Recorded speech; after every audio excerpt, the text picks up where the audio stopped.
Hello everyone, আমি Abantika. This is the second episode of our Kashmir trip. আশা করি আপনারা সবাই খুব ভালো আছেন আর আমরাও খুব ভালো রয়েছি।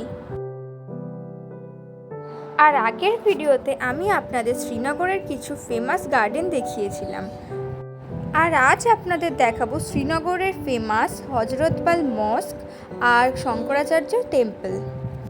সকাল সকাল আমরা ব্রেকফাস্ট করে নিয়ে আজকের গন্তব্যস্থল হজরতবাল আর শঙ্করাচার্য টেম্পলের দিকে রওনা দিয়েছিলাম। And finally we are reached in দরগা হজরতবাল মস্ক। শ্রীনগরের হজরতবাল মসজিদ হলো কাশ্মীরের সবথেকে পবিত্রতম ধর্মীয় স্থান। And it's right next to Dal Lake.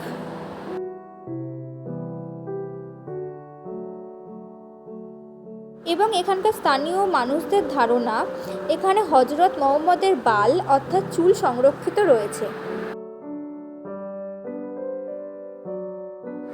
আর এই ধর্মীয় স্থানটির নামকরণ করা হয়েছে উর্দু শব্দ হজরত থেকে, যার অর্থ হচ্ছে শ্রদ্ধেয়, এবং হিন্দি শব্দ বাল এর অর্থ হচ্ছে চুল। এইখান থেকেই নাম দেওয়া হয়েছিল Hazratbal. And it's really beautiful and peaceful place. And I highly recommend visit this mosque if you are visiting Kashmir. The best time to visit mosque সকাল 9:30 থেকে বিকেল 5:30 অবধি খোলা থাকে। তারপর আমরা মস্ক থেকে বেরিয়ে শঙ্করাচার্য টেম্পলের দিকে রওনা দিলাম।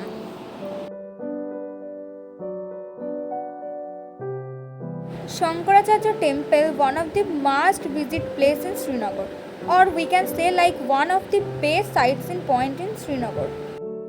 গাড়ি থেকে যেখানে নামায় সেইখান থেকে হার্ডলি 2 মিনিট মতো হেঁটে মন্দির চত্বরে যেতে লাগে।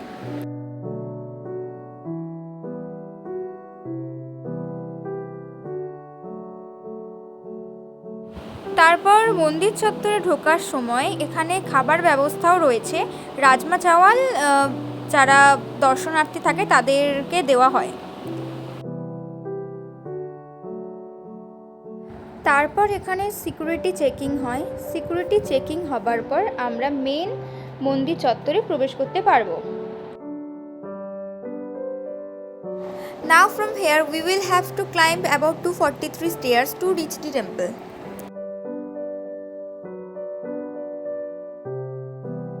এতগুলো সিঁড়ি পেরিয়ে যেহেতু একবারে ওঠা সম্ভব নয়, তাই আমরা কিছুক্ষণ ওয়েট করে করে তারপর আমরা উঠছিলাম।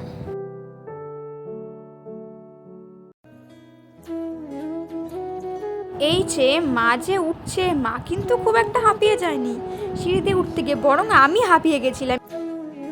Now after climbing about 243 steps we are finally in the complex of the Shankaracharya temple.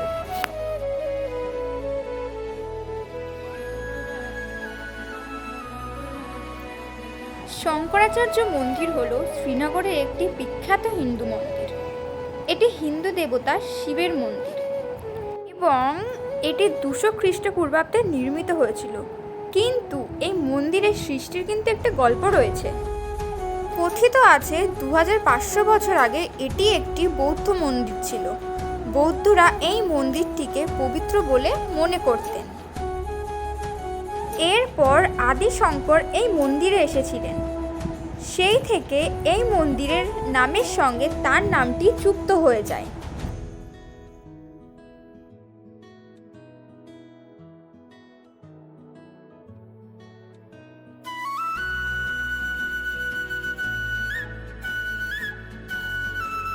এবং তিনি এই মন্দিরে এই শিবলিঙ্গটিকে প্রতিষ্ঠা করেন। তখন থেকেই এই মন্দিরটি হিন্দু মন্দিরে পরিণত হয়। And the architecture of temple is very unique. When you reached here after climbing many stairs, feels like your mind becomes calm and concentrated.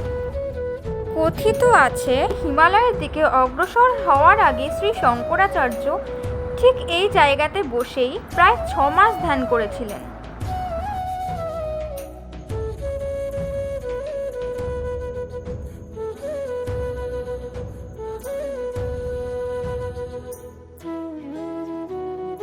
And it's a really peaceful place.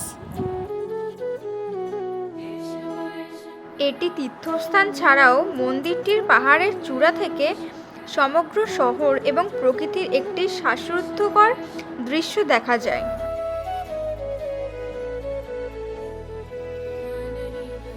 And the best time to visit here, May to September. আর এই মন্দির সম্পর্কে বাকি details আমি description বক্সে দিয়ে দেব।